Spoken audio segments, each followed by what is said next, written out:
¿Cómo están, chicos del octavo? Espero que estén muy bien en sus casas. Esta semana iniciamos un nuevo proceso, una nueva cápsula pedagógica para poder ir avanzando en los contenidos que hemos ido nosotros ya dialogado un poco.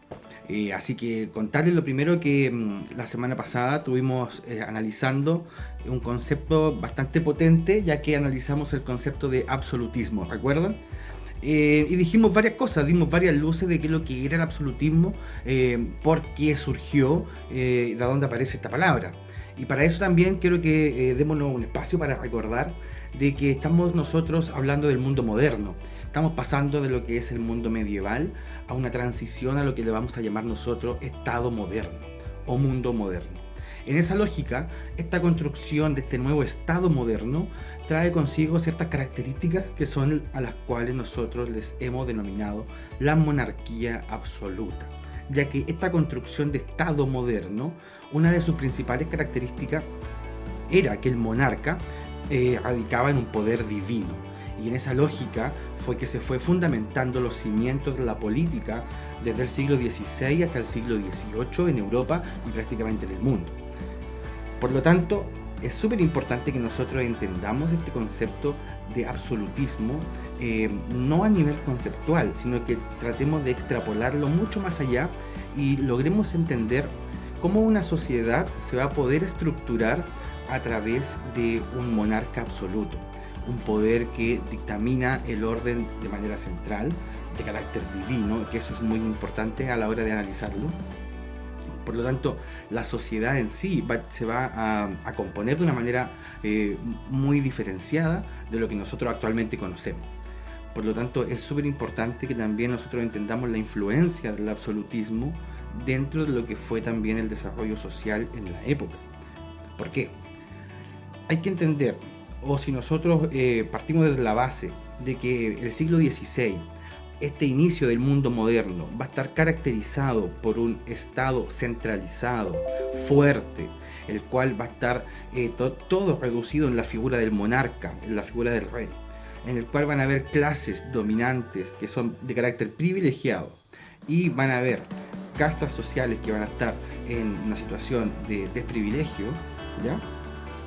Tenemos que entonces entender la influencia que va a tener esta forma de ver el mundo, de ver la política dentro de toda la sociedad. Porque además la semana pasada también mostramos dentro de, de la clase de la semana pasada lo que fue la pirámide social.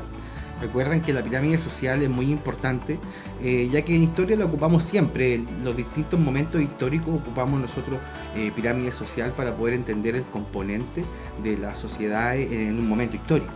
En el caso de lo que va a ser el mundo moderno en el siglo XVI, la pirámide social tiene características muy especiales que son las que también la semana pasada pudimos echarle una mirada, que tiene que ver con que en la cúspide de la pirámide están los privilegiados, que es la nobleza y la monarquía. Y en la parte inferior de la pirámide está el tercer estado, el pueblo llano, el campesinado, los que no tenían privilegio y además pagaban impuestos. O sea, era una estructura social estamentada, bastante rígida, que obviamente respondía a la idea política del Estado absoluto. Por lo tanto, en esa lógica es lo que yo les invito a que ustedes puedan ampliar la mirada y entender de que el absolutismo entonces no es solamente la definición de una forma de hacer política o una forma de hacer Estado, sino que se va a transformar en una forma de vivir la vida diaria en el siglo XVI hasta el siglo XVIII. Así que en esa lógica, la idea es que tengamos esos conceptos claros, que sean clarificadores para nosotros, para poder incorporar esta semana el siguiente desafío, ¿ya? ¿Cuál es el desafío para esta semana? Vamos a incorporar un nuevo concepto. El objetivo de esta clase es que nosotros podamos comprender cuál fue el motor de la economía en el mundo moderno a comienzos del siglo XVI. Es decir, que nosotros tengamos la claridad de cómo la economía se fue transformando también junto con todas estas ideas del absolutismo monárquico. En esa lógica, el siglo XVI, el modelo económico o la filosofía económica de la época va a estar basada por un concepto bien interesante que es el mercantilismo. Va a ser el concepto clave para esta semana. La idea es poder definirlo. Vamos a definir aquí el concepto. Mercantilismo es una definición conceptual a un modelo teórico económico, el cual surgió a comienzos del siglo XVI, propio del mundo moderno, que tiene como característica la acumulación de metales preciosos. Es decir, va a poner al Estado en un papel preponderante dentro de la economía. No olvidemos entonces el poder del absolutismo centralizado. O sea, la economía la van a proyectar de la misma manera. Y este mercantilismo, que tiene varias características, no solo porque busca acumular metales preciosos, sino que comprende o tiene la lógica de que un Estado va a ser más fuerte mientras más riquezas pueda acumular. En ese sentido, ustedes comprenderán entonces que la dinámica económica que va a surgir en el siglo XVI va a ser bastante interesante, ya que va a estar marcada por este centralismo, por este poder absoluto, al cual nosotros le vamos a denominar mercantilismo, y que es el desafío para esta semana, no solo definir qué es lo que es el mercantilismo propiamente tal, sino que también demos un paso más allá y podamos analizar entonces cuál fue el impacto del mercantilismo. Y esa es la misión. La idea es que nosotros podamos apropiarnos de este concepto y que podamos responder una pregunta que sea lo más clarificadora para nosotros. Y la idea es que podamos nosotros definir al menos 5 características de este modelo económico llamado mercantilismo, ¿ya? Así que el desafío para esta semana: primero, debemos definir el concepto mercantilismo, que es un modelo económico que surge a principios del mundo moderno, y además conocer al menos 5 características de este modelo económico. ¿Por qué? Porque esto nos va a permitir entonces comprender cómo es la dinámica económica en el siglo XVI, y así poder dar paso a poder después conocer cuáles van a ser las rutas comerciales y toda la explosión económica que va a surgir en este periodo. Así que en ese sentido, los insto a seguir estos procesos formativos en estas cápsulas pedagógicas, también que puedan realizar sus actividades y también incorporar un video para que pueda ser más clarificador este concepto y este modelo económico que a lo mejor ahora no se habla o es desconocido, pero que fue muy preponderante y que impulsó la economía del mundo entero durante cientos de años. Así que ese es el desafío para esta semana. Cualquier duda y consulta, nos comunicamos vía mail o cualquier tipo de medio de comunicación. Espero que estén muy bien, así que nos vemos pronto. El mercantilismo, como corriente del pensamiento económico, rompe con los moldes morales y religiosos que eran moneda corriente en la Edad Media. La economía abandona el ámbito de la moral para situarse en el de la política. Los mercantilistas son grandes mercaderes autodidactas, miembros de la corte o funcionarios de las compañías de comercio coloniales con preocupaciones eminentemente prácticas. Su principal interés es dilucidar cómo aumentar el poderío y bienestar del reino. Y el aumento en el poderío del reino depende de que crezcan las ganancias de los capitalistas comerciales, aseguran. Estos pensadores van elaborando una serie de recomendaciones para promover el bienestar de sus respectivas naciones, considerando al comercio exterior como la gran fuente del progreso.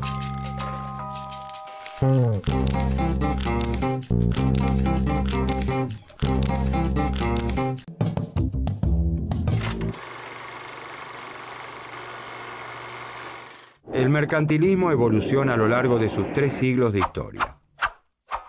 Una de las primeras corrientes fue el metalismo español. Para ese tiempo, la prosperidad de un estado se mide en oro y plata. Los estados europeos viven en guerra y sus arcas se desangran en las retribuciones a los mercenarios que integran sus ejércitos.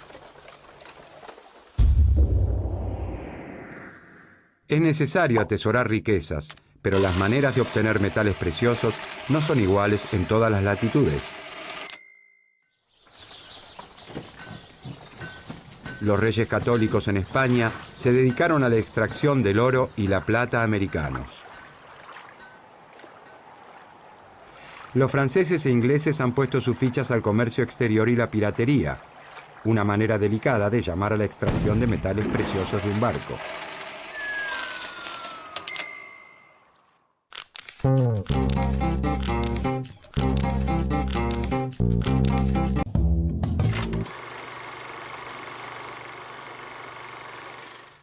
A principios del siglo XVII se comienza a alentar en Francia la producción local de manufacturas reales, productos de lujo como tapices, cristales o porcelanas.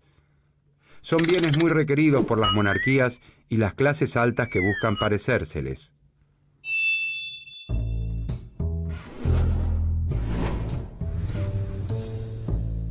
Como ahora se los produce en el país, ya no es necesario importarlos y se reduce la salida de metales preciosos. Pero además estos bienes de lujo se venden a un precio muy superior al de las materias primas con las que son elaborados. Por lo tanto, su venta genera una mayor riqueza. Si además se logra exportarlos, el efecto es aún mayor. No conviene exportar lana de oveja, sino transformarla en hilados y tejidos y venderlas a un precio mayor. En cambio, se estimulará la importación de materias primas para que se produzcan, internamente con ellas, bienes elaborados. En Inglaterra se dictan las leyes de navegación, donde se establece que todas las mercaderías de ese país deben ser trasladadas únicamente por buques ingleses. Para medir el alcance de la política de venderles a otros países más de lo que se les compra, los mercantilistas analizarían la balanza comercial.